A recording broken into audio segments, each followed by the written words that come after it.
Está atacando el cuadro, viene por el costado derecho, levanta de cerca el golpe de cabeza, el remate al marco y se perdió a la raya final. Línea de Gol, el podcast deportivo del colombiano.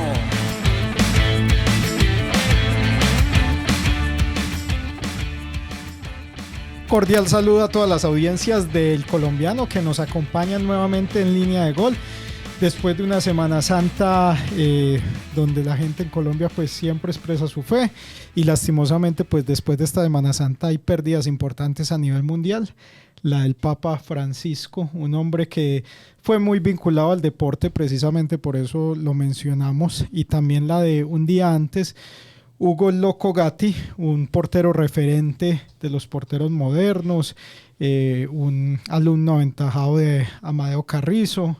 En fin, son dos personajes. A Argentina le va a tocar duro superar estas pérdidas, estar en luto, porque a nivel mundial pues ambos que generan un ruido grande. El Papa, pues hay que decirlo, antes de entrar en materia con lo que sucedió con los equipos antioqueños también durante estas jornadas de la Liga, y de presentar a mis compañeros Brandon Martínez y el editor de deportes Wilson Díaz, que nos estarán acompañando en el episodio de hoy. Digamos que el Papa pues desde muy niño fue amante del San Lorenzo de Almagro, fue siempre uno de sus fieles hinchas, y algo muy particular, Wilson, es que cuando a él lo nombran Papa, ese mismo año San Lorenzo de Almagro sale campeón de la Copa Libertadores, como si fuera una premonición positiva cuando fue nombrado Papa Francisco. Entonces, además de eso, también estaba muy vinculado con otro tema y otro tipo de deportes. Wilson, bienvenido. Sí, muy buena, un saludo muy especial, mejor a todos los seguidores de Línea de Gol. Sí, estamos lamentando porque fue un Papa muy cercano no solamente al fútbol, sino al deporte en general. Al olimpismo siempre iban los campeones, les llevaban sus detalles, camisetas, inclusive bicicletas le alcanzaron a llevar al Papa Francisco. Lo recuerda uno también mucho por la cercanía que usted hablaba con San Lorenzo de Almagro, el equipo donde jugó Iván Ramiro Córdoba, que era un hombre también muy conocido por él y del que habló en algunas ocasiones. Bueno, por este lado, aclarar que la Copa Libertadores San Lorenzo fue en el 14, el Papa fue electo en el 13. Uh-huh. Y también un dato particular, Egan Bernal en algún momento visitó al Papa Francisco luego de ser campeón, no recuerdo si del Tour o del Giro, y también tenía pues esa cercanía con Colombia. Recordemos que estuvo en el 2017 aquí en Medellín y visitado los hogares de San José, donde hay niños que practican deporte. Entonces pues bueno, también es una pérdida sensible para el mundo en general y del fútbol en particular. En sus discursos utilizaba muchas frases en alusión al deporte, unas como siempre hablaba de jugar en equipo, para hablar de la iglesia como comunidad, jugar un partido honrando en el campo en el que Dios me puso, fue otra de las frases que utilizaba haciendo alusión al deporte. El deporte puede ser una gran herramienta misionera donde la iglesia está cercana a cada persona para ayudarla a ser mejor y conocer a Jesucristo. El deporte une más allá de los límites, el idioma, la raza y la ideología. Como un futbolista, un grande, como hombre, falló.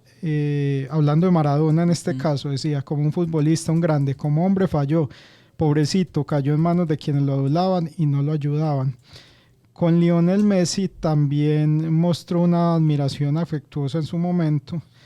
Y básicamente, a ver, por aquí hay otra frase donde decía: los argentinos tenemos eso, empezamos con entusiasmo las cosas y tenemos una cultura de dejar a la mitad.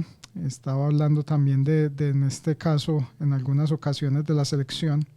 En fin, son muchas las cosas que dejó el Papa, tanto así que hoy la Serie A de Italia pues pospone los partidos, paró los partidos que tenía por jugar para hacerle un homenaje póstumo al Papa.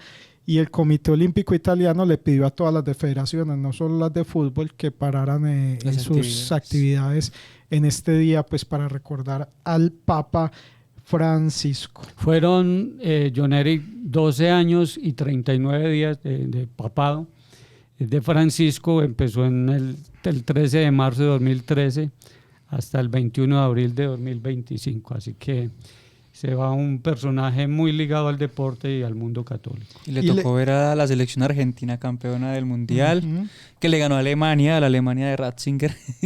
En la película esta de los dos papas queda eso reflejado, realidad o no, era un asunto bien bonito y bien particular del Papa Francisco, Eric. Tuvo algunos vínculos también con los equipos colombianos o menciones cuando estuvo aquí en el 2017 en un sermón en la Plaza Bolívar. Habló del Clásico Nacional América de Cali, que era el gran clásico del fútbol colombiano, pero no solo eso, también en 2013 compartió el Monseñor Alirio López en Bogotá, le compartió una camiseta de Millonarios también al Papa en ese momento para que la tuviera. En 2000, por aquí tengo una fecha porque fue una nota que hice para la página web, también el alcalde Alejandro Char, cuando vino a Barranquilla, le regaló una de las camisetas. En 2023, un muchacho del Envigado, de la cantera sub-11, de nombre Félix González, tuvo una audiencia con el Papa y le obsequió la camiseta naranja del Envigado. Ahí también está la foto en la nota que sacamos en la página web. En fin, entonces tuvo también su vínculo con los equipos colombianos. Era un hombre que conocía pues de fútbol y, como decía Wilson, hubo futbolistas cercanos a él, Iván Ramiro Córdoba sobre todo, porque Iván Ramiro Córdoba estaba en Italia y también pues fue muy cercano por ese paso que tuvo por el San Lorenzo, donde él era el hincha. Entonces no, pues que descanse en paz el Papa Francisco, dejó muchas enseñanzas. Ahora se viene la elección de un nuevo papa, todos sabemos lo que es esa novela, lo que es el cónclave. Por ahí creo que hay incluso un colombiano opcionado como para estar ahí entre esos aspirantes. Entonces esperemos que se tome la mejor decisión, porque superar a lo que hizo el Papa Francisco y el carisma que tenía y lo bien que caía en todas partes era difícil, y más porque antes se venía con el Papa Benedicto, que era un poco más frío, era distinto. Entonces pues esperemos a ver qué pasa con la iglesia en un momento coyuntural, Wilson, y entremos en materia con lo que fue los partidos de los equipos antioqueños este fin de semana. Empezando por lo que sucedió con Atlético Nacional en Cali, que es un tema que preocupa. O sea, Nacional venía a hacer un gran partido a mitad de semana con Chico, ganando 4-1 de manera contundente en el Atanasio, donde se ha hecho muy fuerte, pero como visitante, hoy lo titulábamos aquí en el periódico, Nacional no da pie con bola. Simplemente tiene un rendimiento del 37,5%. Ha jugado 8 partidos por la liga de visitante, de los cuales perdió 3, empató 3 y solamente ha ganado 2 partidos como visitante. Entonces eso preocupa, porque sobre todo en un torneo como la Libertadores, mirando a la Libertadores, donde el objetivo principal o el primordial, por lo menos el primero, es pasar la primera ronda, se necesitan sacar resultados fuera de casa. Entonces este Nacional tiene que mejorar mucho, y Wilson, yo creo que los problemas de Nacional ya están diagnosticados. Tiene un problema con el central derecho, en la saga, sí, no ha podido encontrar, pero tiene a Joan Castro, que algún momento cuando lo utilizó ahí cumplió. Entonces, si ni Felipe Aguirre ni Juan José Arias dan la talla, está Joan Castro o está este muchacho Simón García.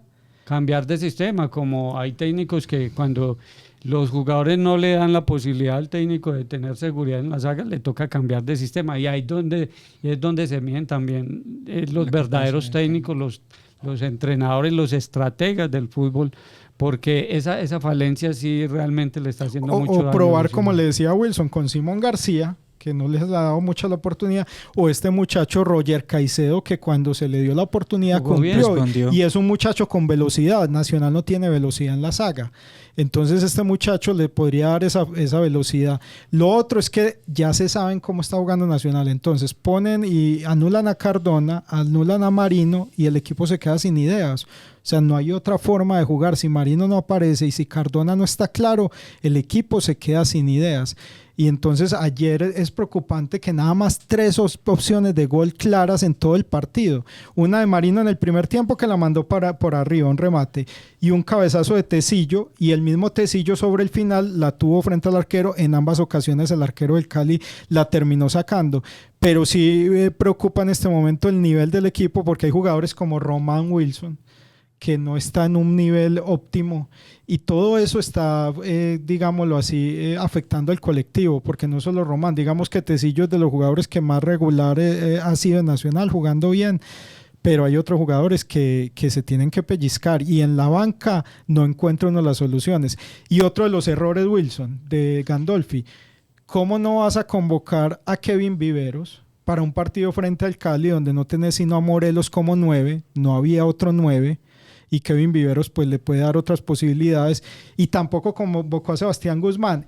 Y a mí me generaba... Pero esas fueron, Brandon y John Eric, decisiones técnicas o Exacto, tenía algún algún condicionante. Porque no aparecían ni en el boletín de de los médicos, exacto, y no aparecían en el... No, fue decisión técnica. Y le pregunté al de prensa, y el de prensa no me supo responder, simplemente me dijo, no sé si es decisión técnica. Entonces queda la duda, ¿qué pasa?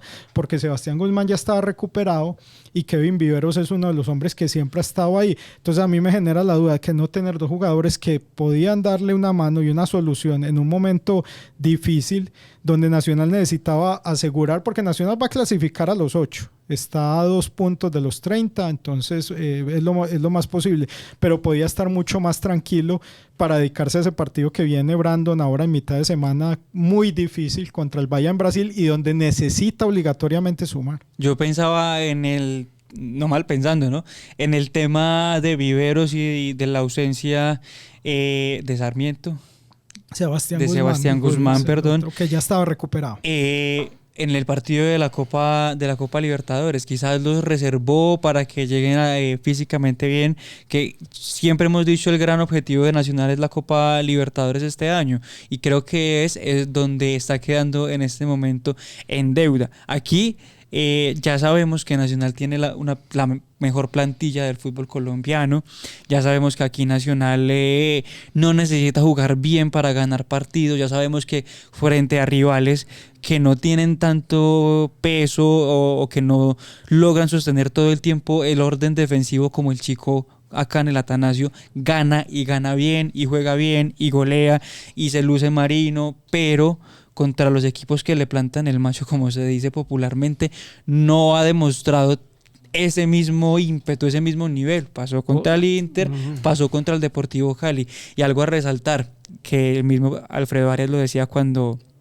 estaba en el Medellín, el otro equipo también juega, y creo que el Cali, a partir de la idea del estudio que hizo Alfredo Arias, logró sostener ese resultado. O sea, hizo el gol, se metió atrás a sostener el resultado. A muchos les puede gustar, a otras personas no, pero es una forma de ganar y de jugar en el fútbol. Y a Nacional le cuesta mucho cuando le cierran los espacios, lo que usted decía. Cardona anulado, Marino cerrado, y Marino que no suelta el balón.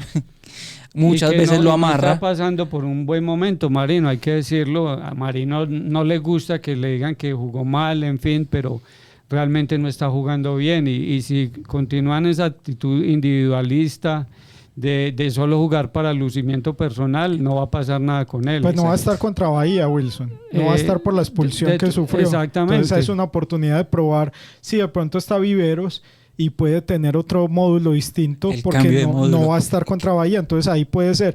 Y Sarmiento igual, Sarmiento era de los que también transportaba mucho la pelota saliendo y perdiendo el balón, incluso fue de los cambios que tuvo Gandolfi para el segundo tiempo, porque Sarmiento tampoco anda por un buen nivel. John, yo quiero agregar algo, y es, ojalá el técnico Gandolfi empieza a demostrar eso que pedía Wilson Casta, que empieza a demostrar también la capacidad de gestionar la dificultad, porque cuando vas ganando es, digamos, relativamente fácil el lucimiento y que el equipo pues funcione bien, pero hay partidos que se le han complicado, en los que tampoco ha aparecido la mano táctica del técnico. Pienso inicialmente en los partidos contra Bucaramanga de la Superliga, después aquí en la Liga el partido contra el Medellín al final se le iba complicando, el partido que jugó contra el Deportivo Cali, contra el Inter allá en Brasil, de manera que es importante que un técnico de un equipo al que le están exigiendo competitividad a nivel internacional también digamos tome la batuta, tome decisiones y se arriesgue un poco, no tenga un planteamiento tan conservador todo el tiempo. De no pasar la primera ronda de Copa Libertadores, a mí me parece que la continuidad se complica. en Atlético Nacional. Además, no, tiene 2 años de contrato Wilson, pero es que no pasar con la inversión que hizo Nacional, con el equipo que tiene, por lo menos pasar de segundo en el grupo, pero no pasar la primera ronda. Una falsa idea de que Bahía era un equipo de segundo fácil, nivel. No, hombre. Hoy en día es el mejor equipo. El Nacional de Uruguay es el peor antes del de grupo. que vamos con invitado, John Eric, le cuento, ahí Nacional ha perdido 4 partidos y todos de visitante. Con Alianza, con Alianza 3-2, con Bucaramanga 2-0, con Internacional 3-0 y el de ayer con el Deportivo Cali 1-0. Así que ese trabajo por fuera de casa también muestra mucho la dimensión de un equipo de fútbol. Le complemento, es que nada más le han ganado de visitante a Equidad y a Fortaleza. O sea, que son dos equipos débiles, menores, y ha perdido comillas. con otros débiles como Alianza, que perdió también de visitante, le complemento un 3-2 contra Alianza. Entonces el rendimiento de un equipo como Nacional, por lo menos de visitante, tendría que estar casi cercano al 50%. Para uno hablar de un rendimiento que le permita hacer otras cosas, porque en el Atanasio cumple, y sí tiene razón Gandolfi, que ahorita lo va a decir, es el equipo más goleador del torneo, pero en casa, por fuera de casa le ha costado demasiado. Precisamente escuchemos al técnico Gandolfi sobre lo que fue el balance de este partido frente al Deportivo Cali. La parte física, te lo comenté antes del partido, cuando jugamos cada 4 días el equipo llega bien, y creo que hoy se vio bien. Más que nada en el segundo tiempo, y ahí voy a hablar un poco del partido. Creo que el primer tiempo nos costó entrar en juego, nos costó ganar duelos, segunda jugada, el equipo quedaba largo y creo que no estuvimos claros, nos faltó por ahí un poco de intensidad. Y ya en el segundo tiempo, ante un rival replegado que nos esperó de mitad de cancha hacia atrás, intentamos, creo que el equipo intentó, cambió la cara del primer tiempo y por ahí nos faltó convertir. Obviamente que veníamos a buscar otro resultado, pero no nos afecta. La realidad es que en pocos días tenemos el viaje a Brasil y ya a partir de ahora que lleguemos al hotel comenzamos a trabajar para ese partido. Ahí estaba entonces el técnico Gandolfi. Ojalá pues el equipo retome ese nivel que tenía a principios de temporada, porque esta es la gran prueba, John Eric y Brandon, o sea, la gran prueba de Atlético Nacional. El torneo el colombiano prácticamente el equipo ya está clasificado, pero la gran prueba es la internacional. Y ese fue el proyecto que se armó, para eso se armó.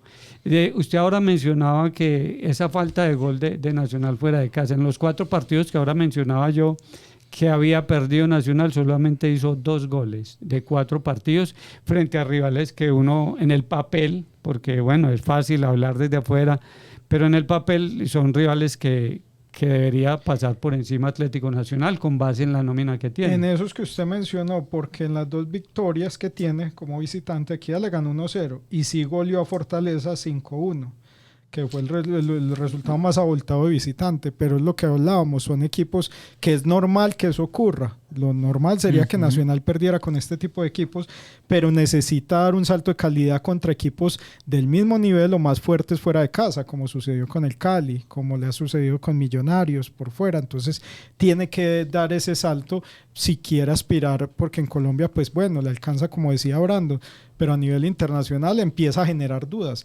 Y el tema es que los errores se repiten. Es que Wilson, no es la primera vez que a Nacional le hacen un gol de entrada. O sea, así ha venido repitiendo a Nacional, como que entran desconectados los jugadores y tienen que golpearlo primero para que reaccione, y no es de ahora, desde el técnico Juárez y ahora con Gandolfi le pasaba mucho esa situación, que le hacen goles muy rápido.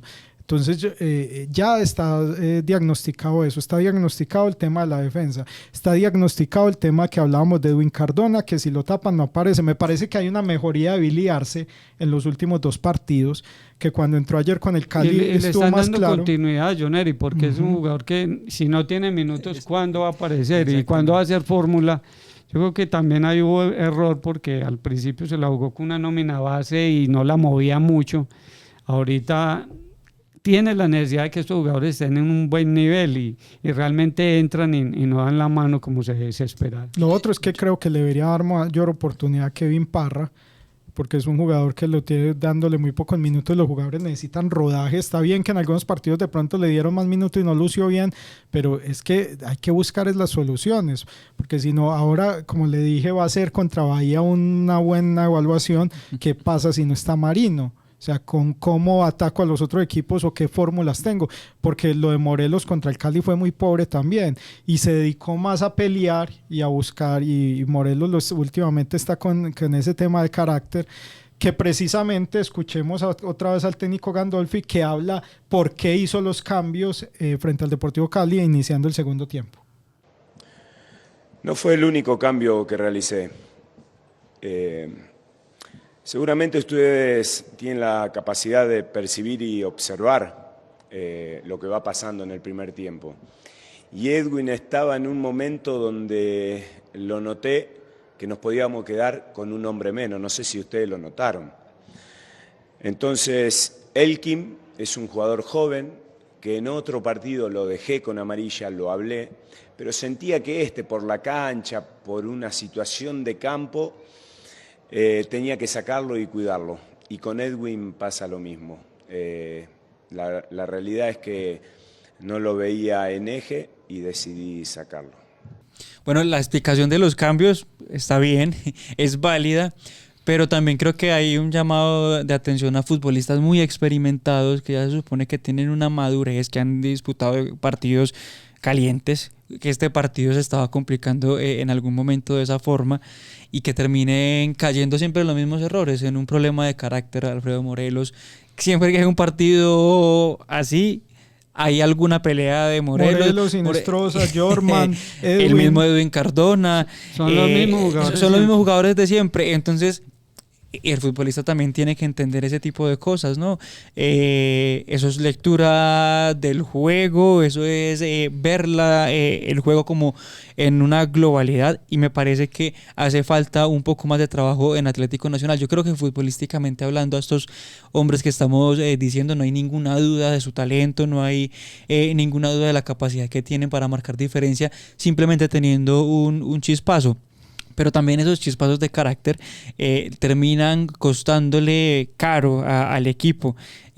Cuando reciben tarjetas amarillas, por ejemplo, iniciando los partidos, después tienen que haber un planteamiento porque terminan condicionados. Jugadores como Jorman, que es importante dentro del funcionamiento, el otro volante que lo esté acompañando. Entonces, pues, el llamado, que es un muchacho está aprendiendo.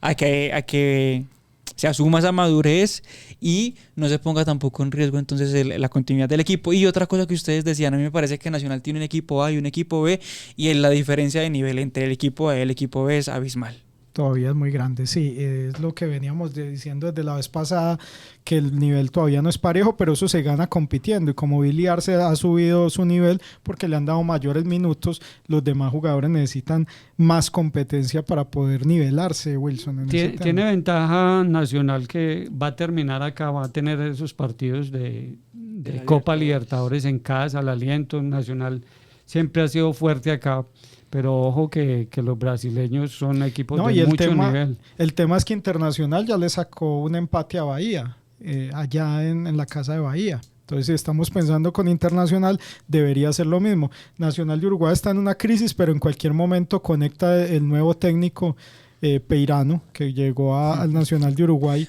y de pronto lo saca y termina siendo un equipo difícil, importante. Por ahora no lo ha sido, y ya le ganó Bahía ya también a Nacional. Entonces Nacional este jueves necesita sumar sí o sí, así sea un punto. Lo ideal serían los 3 puntos, pero hay que esperar, porque si no lo hace, le queda muy cuesta para arriba, a pesar de lo que dice Wilson, porque es que uno en el Atanasio uno sabe que es muy fuerte y se ha convertido en un equipo muy fuerte, pero no le va a alcanzar ganando solo los partidos del Atanasio, como viene esta Copa Libertadores o lo que está pasando en este grupo. Y de igual forma los equipos brasileños juegan a lo que juegan en Brasil, en Colombia, en Ecuador, en Bolivia, en todos lados. O sea, son buenos equipos locales y también son muy buenos visitantes. Entonces ahí también hay que tener en cuenta eso. O sea, cuando el Inter de Porto Alegre venga a jugar al Atanasio Girardot, el Inter de Porto Alegre no va a jugar como Alianza Petrolera, va a jugar como el Inter de Porto Alegre en Brasil.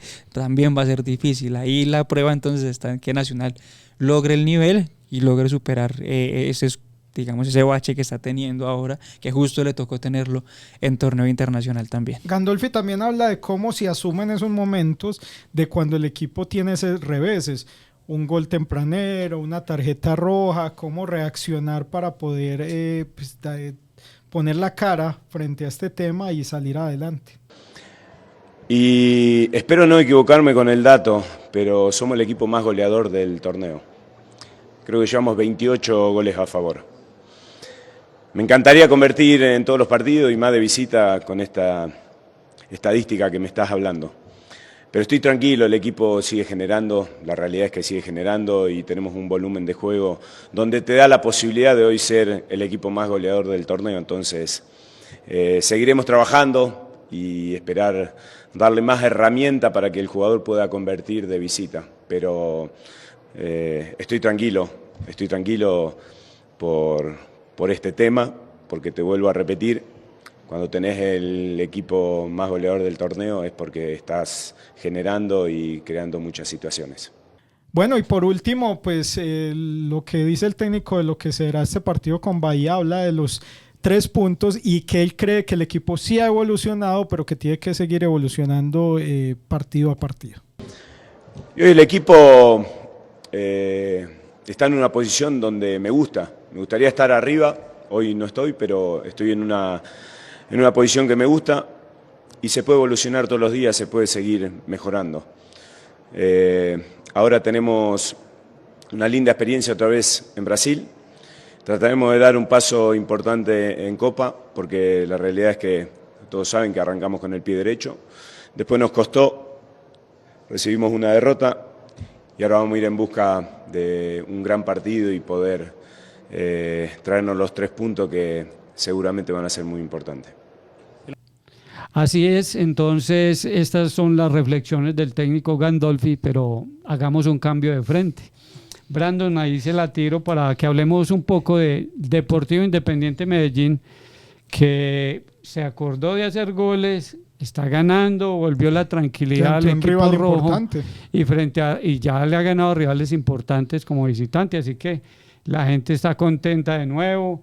Eso llega muy bien en un momento definitivo del torneo, porque el equipo estaba ya tambaleando, ya se veía fuera de los 8 casi, y ya estar entre los 8 y seguro, eso da mucha tranquilidad. Yo se la recibo así como le dice Chaverra y trato de meterla al ángulo. Pero el Medellín no me va a caer. No vaya a parar en el balón. No me va a caer.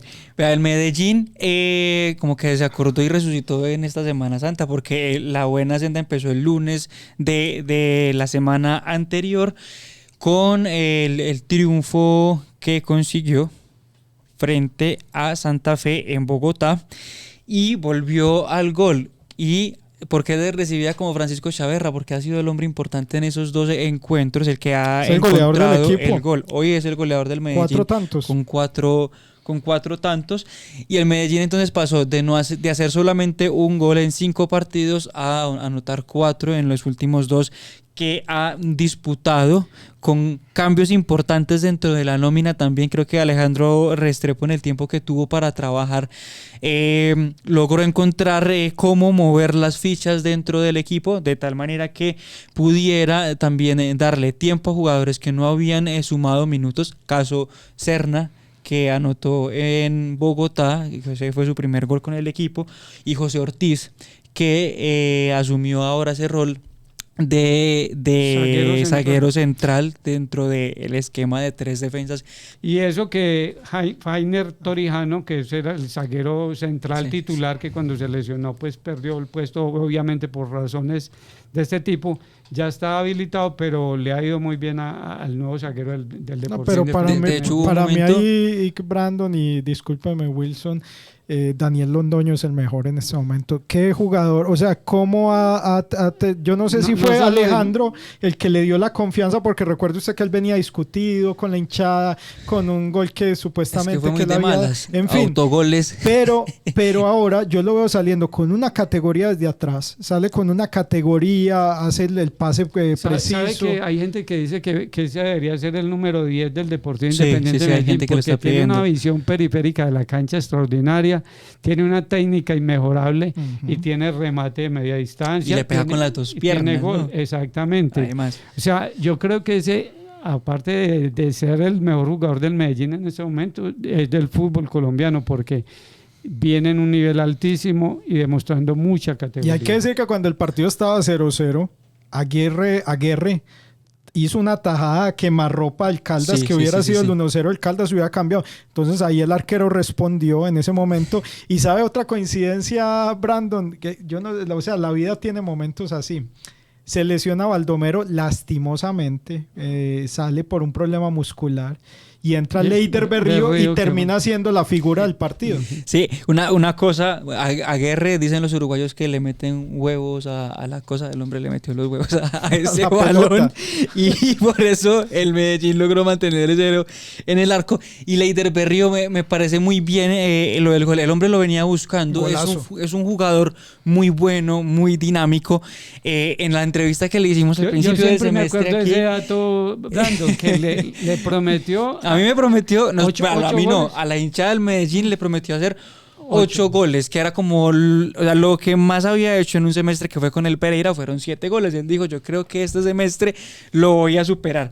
Lleva 1 y él dijo en la zona mixta que lo había hecho en la fecha 14, pero que él sentía que era un buen momento. Y recordemos que tenemos todavía 6 partidos de 7, porque el Medellín tiene una fecha pendiente del todos contra todos del Tolima, pero también están los partidos de los cuadrangulares y las finales. Y ahí me acuerdo también de Brian León en una zona mixta diciendo, por ejemplo, que Francisco Fidrisewski, que no ha podido marcar goles con el Medellín, pero jugó bien con el Caldas, podría repetir la historia que él tuvo en el 2023. Todo el semestre negado, todo el mundo cuestionándolo, y en las finales se destacó y fue pero uno de los bueno, importantes. Y si es un delantero que aporta colectivamente, así no haga gol, si otros compañeros lo hacen, paciencia. Es un jugador que puede rendir y puede estar.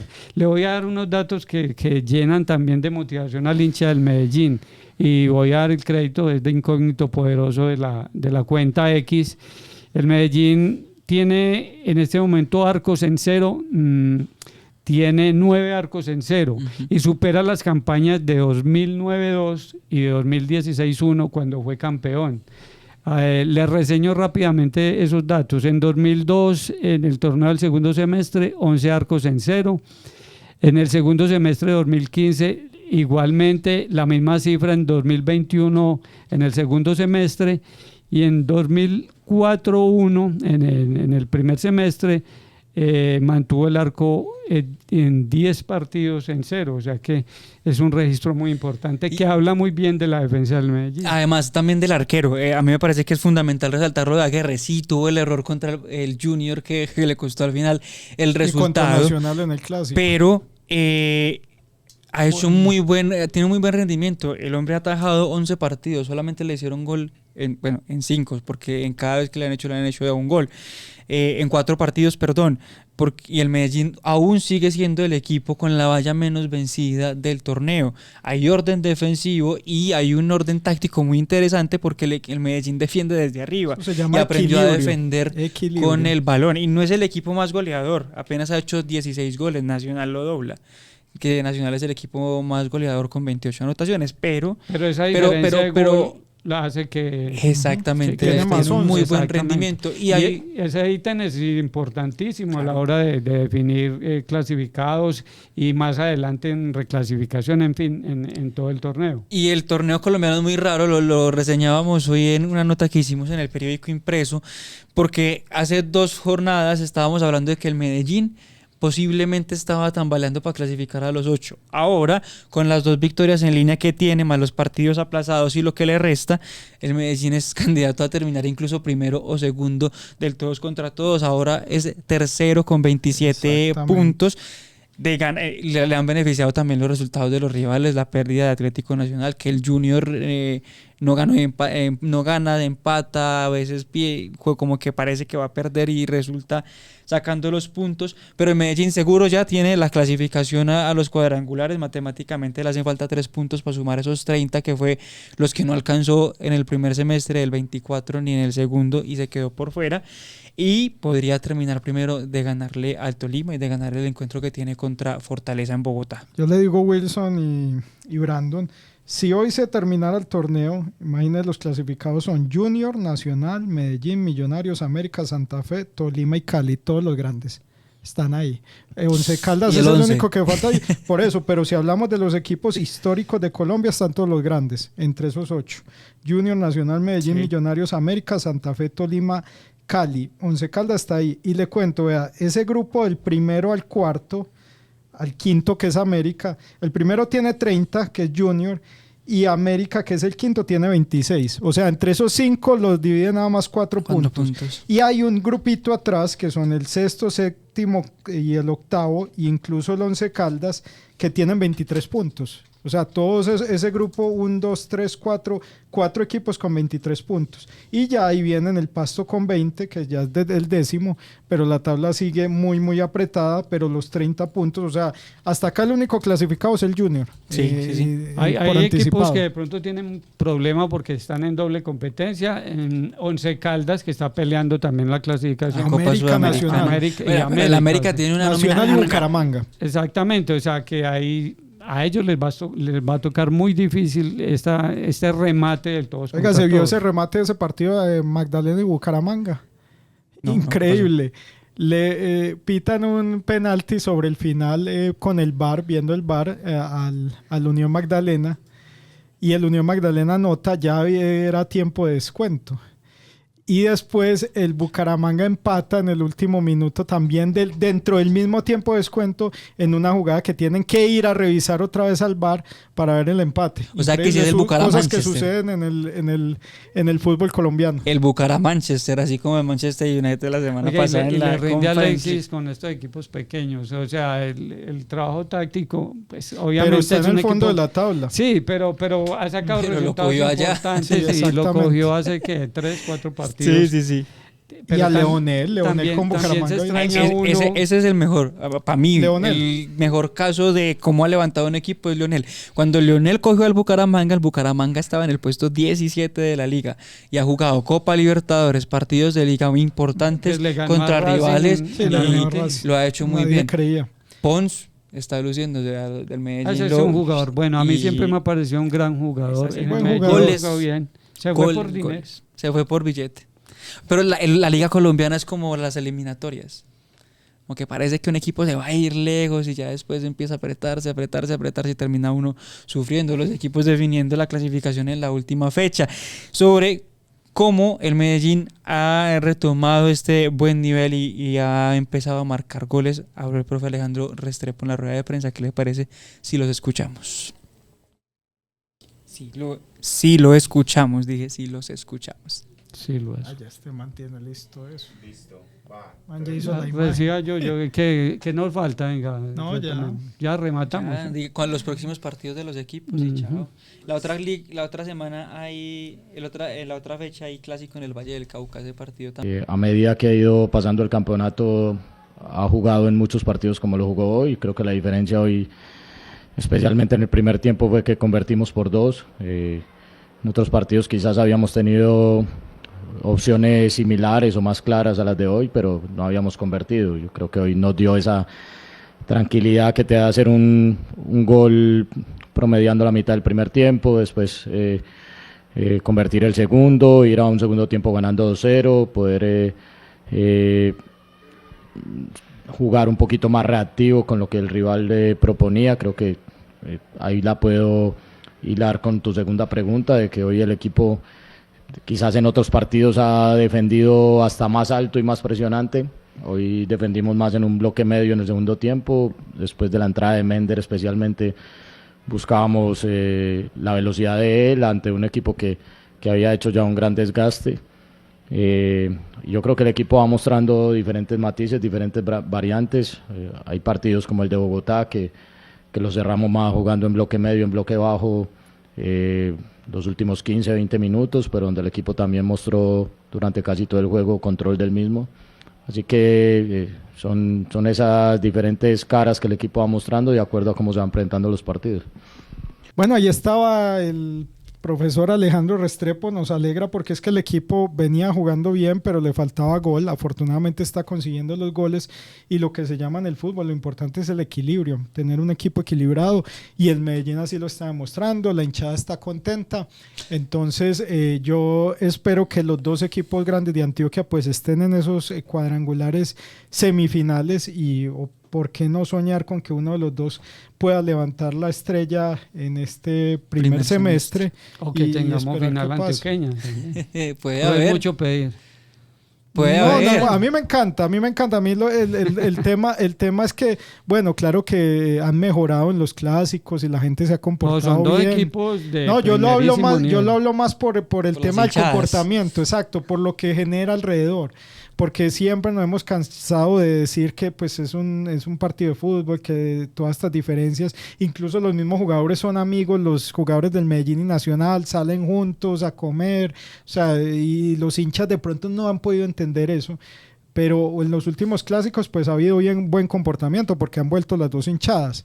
Entonces eso es importante. Por eso es que a mí me da más temor por lo que suceda por fuera de una final. Pero me encantaría. O sea, ¿cómo no me va a encantar que los dos equipos antioqueños jueguen una final? Una cosa sobre los hinchas del Medellín. 30.000 abonados y en los partidos nunca la taquilla ha superado esos 30.000. 28.000, 25.000, entonces ¿qué pasa? Que la gente hay que mirar también los horarios en los que está jugando Medellín. Y vienen partidos muy buenos frente Atlético Nacional, seguramente vamos a tener el local se va a llenar seguramente. Contra Pereira es un buen partido y pues me parece que la afición va a responder porque los demás partidos son de visita, obviamente tienen el partido siguen con siendo Tolima. Los dos mejores promedios en asistencia del país, tanto el de Medellín como Nacional. Es verdad. Próximo partido Atlético Nacional. 29, martes 29 frente al Deportivo Pasto en Liga, porque en Copa Libertadores jugará este jueves. Frente al Bahía de Brasil, como ya dijimos, pues tiene la obligación de sumar y después jugará nuevamente ya en la Liga antes del Clásico, porque se vendrá después el Clásico, Wilson. Ese Clásico es el 4 del próximo mes. De mayo. En el Atanasio se vivirá esa fiesta de nuevo. Medellín es local.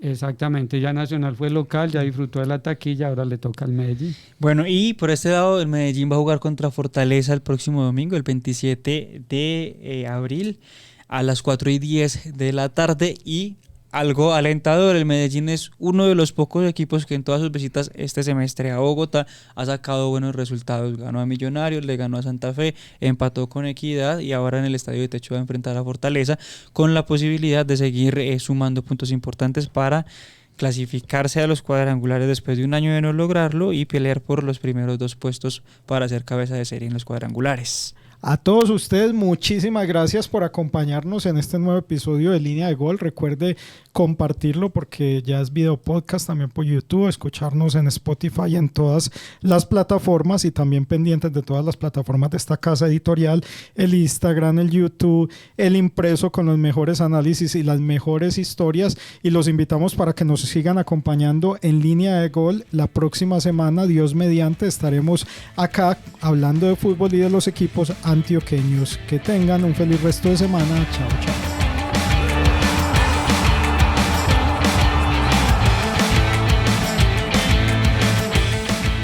Línea de Gol, el podcast deportivo del colombiano.